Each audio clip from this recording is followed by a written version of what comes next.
दोस्तों नमस्कार, मेरा नाम है प्रवीण शर्मा और आप देख रहे हैं प्रवीण शर्मा एडवाइस चैनल। दोस्तों आज हम बात करेंगे तनाव की।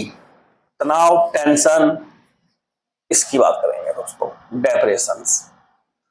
बहुत से लोग इतने परेशान हैं आज की डेट में, आज के समय में। हमारे खासकर व्यापारी भाई जो व्यापार करते हैं, जो छोटे बड़े व्यापारी हैं, खासकर एमएसएमई जो लिस्टेड हैं, काफी लोगों से बात के बाद मुझे ऐसा पता लगा काफी व्यापारी वर्ग हमारा डिप्रेशन में आ गया है, टेंशन में आ गया है, सिर्फ इस कारण से कि वो एनबीएफसी और बैंक की किस्तें या ईएमआई बोले टाइम से नहीं चुका पा रहे हैं। और दूसरा सीजन गर्मी का है, गर्मी के होने के कारण तनाव वो ज्यादा बढ़ गया है। क्योंकि कुछ व्यापारी वर्ग ऐसे भी हैं जिनका शरीर पानी मांग रहा है, उनकी बॉडी पानी मांग रही है, वो टेंशन में इतने हैं कि वो पानी टाइम से नहीं पी रहे हैं, समय से नींबू पानी नहीं पी रहे हैं। इस तरीके की दिक्कतें हैं, नतीजा हो रहा है वो बीमार पड़ के हॉस्पिटल पहुंच रहे हैं। तो कहीं ना कहीं वो जो तनाव है, जो उनका व्यापार वर्ग खराब हो रहा है, व्यापार जो सही से नहीं चल पा रहा है, तो उस कारण से ही भी ये सब कुछ हो रहा है। आदमी अपने शरीर पर बिल्कुल ध्यान नहीं दे पा रहा है। कहना आसान है कि सुबह एक्सरसाइज कर लो, योगा कर लो, बड़े बड़े स्पीकर्स की बातें सुन के उनके वो सुनने के बाद वो सब चीजें इजी हो, सुनने में आसान है, लेकिन उनको फॉलो करना बहुत मुश्किल है।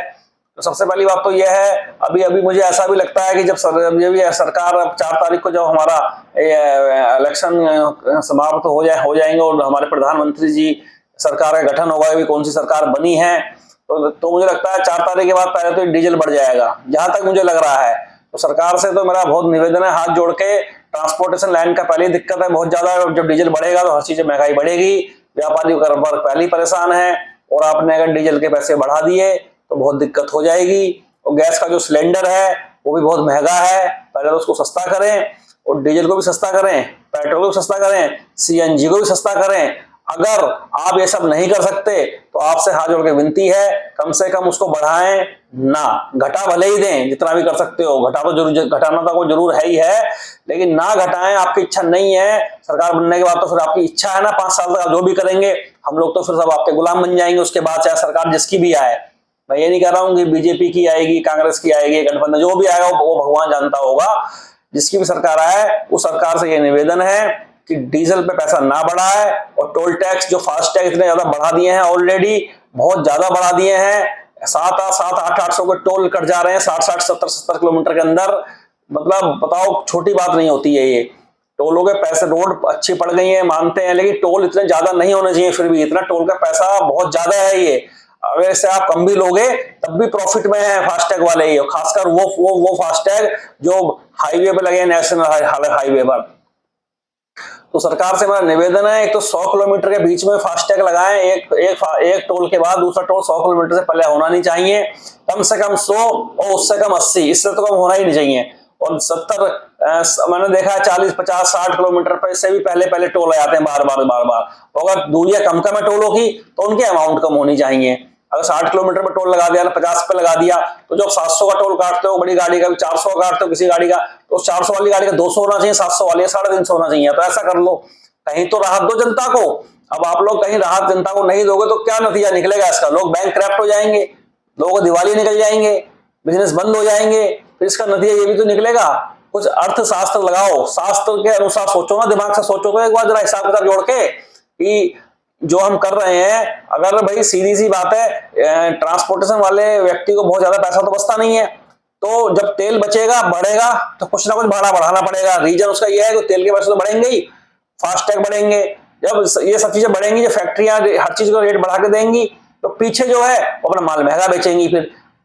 और जो एक आम आदमी है, आम व्यापारी, उसकी इनकम बढ़ेगी नहीं, चीज महंगी खरीदेगा, वो खर्चा होगा कम।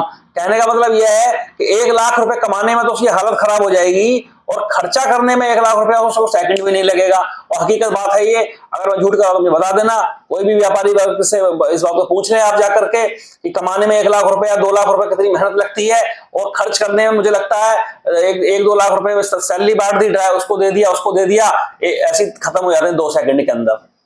तो कहने का मतलब यह है कि एक तालमेल सरकार बैठा के चले कि भाई एकदम से ऐसा नहीं है, अपनी इच्छा से एकदम से दिमाग में बात आई और अगले दिन अपने ऑफिस में बैठे और ऑर्डर कर दिए।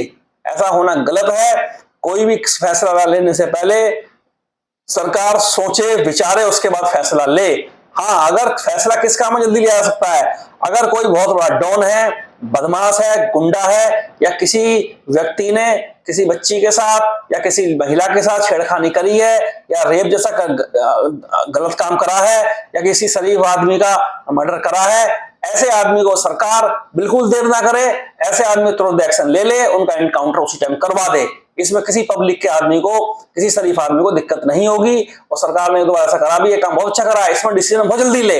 लेकिन टोल बढ़ाने हो, तेल बढ़ाना हो, सिलेंडर महंगा करना हो, सीएनजी महंगी करनी हो, इस तरीके की चीजों को महंगा करने से पहले सरकार एक आम आदमी की तरफ 10 बार देखे, सोचे, उसके बाद इन कामों को करे। क्योंकि अभी देखिए डीजल का रेट होने का भी रुका हुआ है, लेकिन जहां ये सरकार कोई सी भी बनी, जिसकी भी बने, वो बात नहीं, मैं ये नहीं कह रहा हूं किसकी बनेगी, जिसकी भी बनेगी, डीजल के रेट सबसे पहले बढ़ेंगे।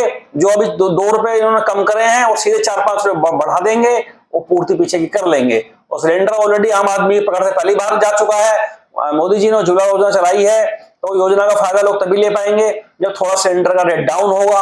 आपस में 1100-1200 जो भी रेट है सिलेंडर का, उसे 100-200 रुपए कम तो कर दें, मगर उसको बढ़ाने की कोशिश ना करें, क्योंकि आम आदमी के ऊपर पहले ही बहुत मार पड़ रही है, क्योंकि उतनी उसकी कमाई नहीं है जितनी की वो खर्चा हो रहा है।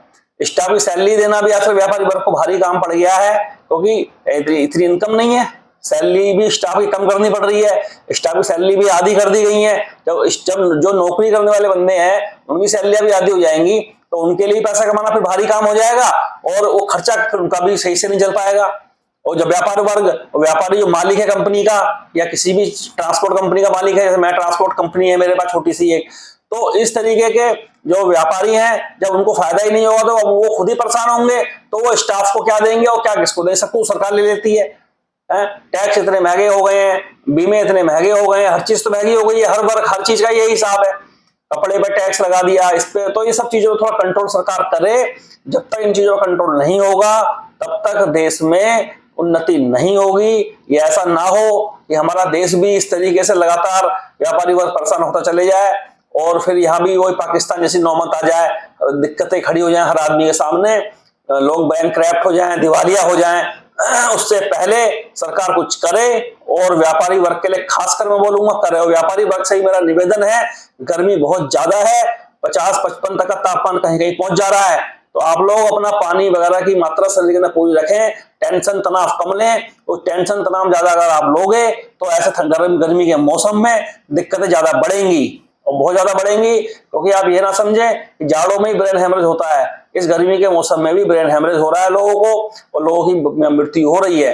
अपने धूप में कम निकलें, धूप में अपने निकले तो अपने पानी वानी पीकर निकलें, और हो सके तो सर पे कोई भीगा हुआ कपड़ा रुमाल डाल लें। थोड़ी दूर निकले जा रहे हैं, इस पे कार नहीं है, बाइक से जो सफर करता है खासकर, तो इस चीज में ध्यान रखें। क्योंकि कारें तो लोगों ने सबने ले ली हैं, बहुत घरों में कार खड़ी हैं आज की डेट में, परंतु उनमें पेट्रोल डीजल डलाना लोगों के लिए भारी पड़ रहा है, उनकी किस्तें भरना भारी पड़ रहा है। सरकार ये ना सोचे कि कारें बहुत बिक गई, उसे लोन पे बिकी चले जा रही हैं, वो तो खाली वो बढ़ रही है, सब बिकने के बाद सब वापस खिंच जाती हैं, कई लोगों की तो पहुंच जाती हैं वापस वो फाइनेंस कंपनी में ही। तो ये बहुत ज्यादा परेशानी का विषय है। श्री नरेंद्र मोदी जी से मेरा अनुरोध है, और सरकार अगर उनकी आ जाती है, आ ही रही है, वैसे तो बीजेपी आ रही है, पर देखने में तो यही लग रहा है, बाकी भाई भगवान जानता होगा क्या है क्या नहीं है। चाहे भले राहुल गांधी जी आए, जो भी आए, गठबंधन के साथ आएंगे राहुल गांधी जी, तो गठबंधन की सरकार में तो मुझे लग रहा है कुछ दिन तक तो आफत कटेगी कि मैं बनूंगा प्रधानमंत्री, कि मैं बनूंगा। वो सब जो भी करना आप लोग आपस में लड़ना झगड़ना, वो बात की बातें हैं, अगर आपकी सरकार आ जाती है गठबंधन की। लेकिन ये सब चीजें, तेल के रेट, पेट्रोल के रेट, सीएनजी के रेट, सिलेंडर के रेट, किसी प्रकार की महंगाई नहीं बढ़नी चाहिए। ये एक आम आदमी की पुकार है आपसे, और ये पुकार एक आम आदमी की है, समझो मेरी है, मेरी अकेले की नहीं है। जो मैं बोल रहा हूं ये चीजें करोड़ों लोग चाहते हैं कि ऐसा ही हो जैसा मैं बोल रहा हूं, ये सरकार को ही पता है। और मुझे लगता है कि हमारे पास इतनी कैपेसिटी है कि हम डीजल का रेट कम करके या वो करके कम बेच सकते हैं। क्योंकि जो मैंने अब इस समय जो मोदी जी के टाइम में धन है सरकार के पास, और उसको वो लेवल पर रख सकते हैं, आम जनता को फायदा दे सकते हैं। क्योंकि आम जनता को अगर फायदा नहीं होगा, परेशान रहेगी आम जनता। वो जिस राजा के राज्य में प्रजा परेशान है तो राजा एक कामयाब राजा नहीं होता है। ये बात हमारे प्राचीन काल से चली आई है। तो इसीलिए जिस राजा के राज्य में व्यक्ति परेशान नहीं होता है, खुश होता है। हम ये कोई हर आदमी ये नहीं कह रहा है कि सबके गले में आप हीरो के हार डाल दो, लेकिन एक नॉर्मल सिस्टम चलने दो। डीजल, सीएनजी या कोई भी महंगा पदार्थ जिसकी रेगुलर में जरूरत होती है आदमी को, उसको एक लिमिट में उसकी कीमतों को रखें, क्योंकि आम आदमी की जो इनकम है वो इनकम उतनी ज्यादा नहीं है जो उसको मैनेज कर पाए। पहले इनकम ठीक थी और खर्चे जो चीजें सस्ती थी तो आराम से मैनेज होता था, परंतु अब हर व्यक्ति को पैसा कमाना तो मुश्किल हो रहा है और खर्च करने में उसको 2 मिनट भी नहीं लग रहे हैं। पैसे की वैल्यू डाउन होती चली जा रही है। लाख 2 लाख की औकात कुछ बची नहीं है। ये लगा लो कि छोटा व्यापारी वर्ग के लिए 1-2 लाख रुपए कुछ भी नहीं है, बिल्कुल नहीं है। तो मेरा कहने का मतलब यह है, सरकार से एक चीज और कहूंगा, आप लोगों ने काफी संख्या में आप लोगों ने जितने भी ये माफिया थे खत्म कर दिए हैं।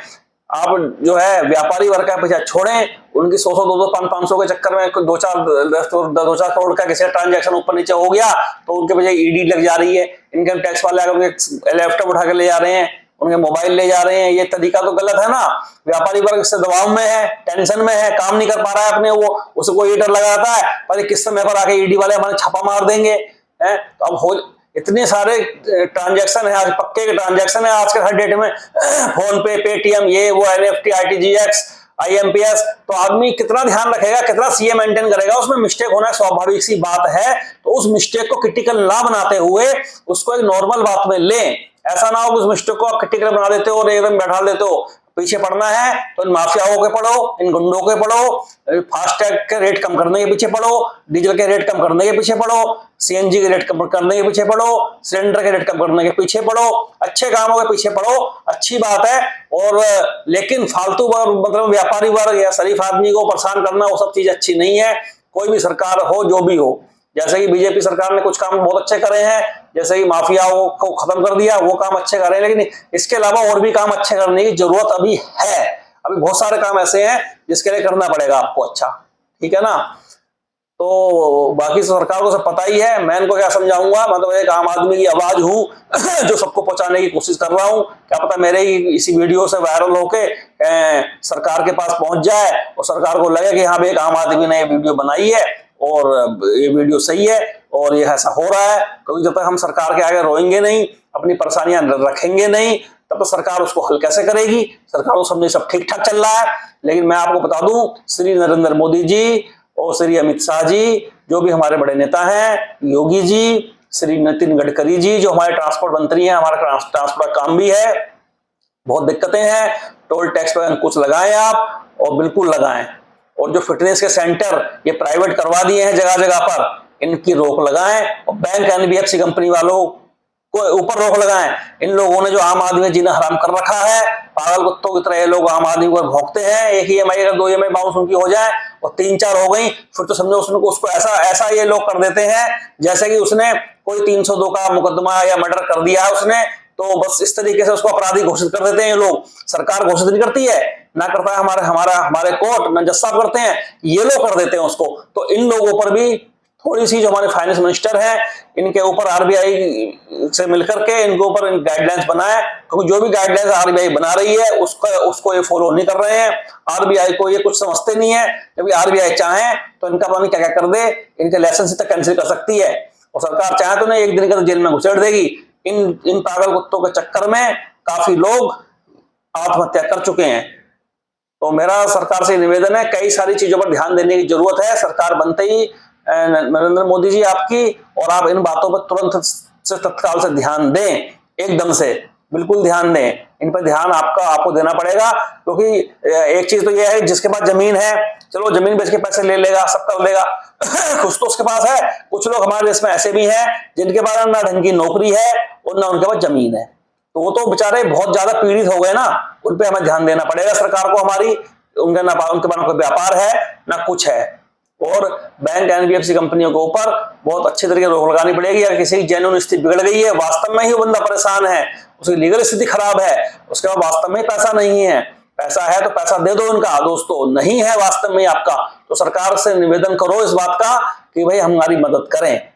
क्योंकि सरकार जो होती है वो एक तरीके की हमारी स्वाभिमान को बचाने वाली होती है, और एक तरीके की समझो वो ऊपर हाथ उसका होता है, हर आम व्यक्ति को ऊपर हाथ सरकार का होना चाहिए, इसलिए हम सरकार चुनते हैं। हमारी एक तरीके से सरकार अभिभावक है और वो उनको अभिभावक वाला काम निभाना चाहिए। जब हमसे कुछ चीज नहीं संभलेगी तो सरकार ही संभालेगी। हम इस देश के नागरिक हैं, हमारा हक है सरकार से अपनी परेशानियां रखना, क्योंकि परेशानियां बच्चे माँ बाप के आगे ही रखते हैं।